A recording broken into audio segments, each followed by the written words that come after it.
को कॉल करथिली सुनी करी आसला मोर कथा रक्षा करी छुआ भी आसी पुअर कब्रस्तान को जाई करी से श्रद्धांजलि देले देह भल नहीं ज्वर हो कांदी कांदी की मो पुअर कब्रस्तान को बो आसिकी श्रद्धांजलि देवाटा मते खुशी भी लगुच हृदय सहित ताकू धन्यवाद भी दूची जहाँ हेले भी मो बो आसिकी मत संभालुची धन्यवाद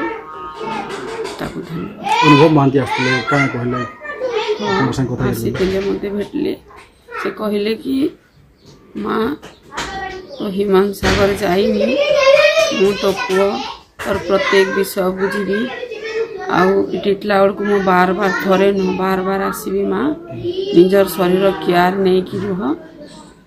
मु तो बड़ पु अच्छी मत सांत्वना देले अनुभव महांती कहले आम हिमा सागर न्याय देव बोली सेमती किसी कहले कि ना से कथा किसी आलोचना है।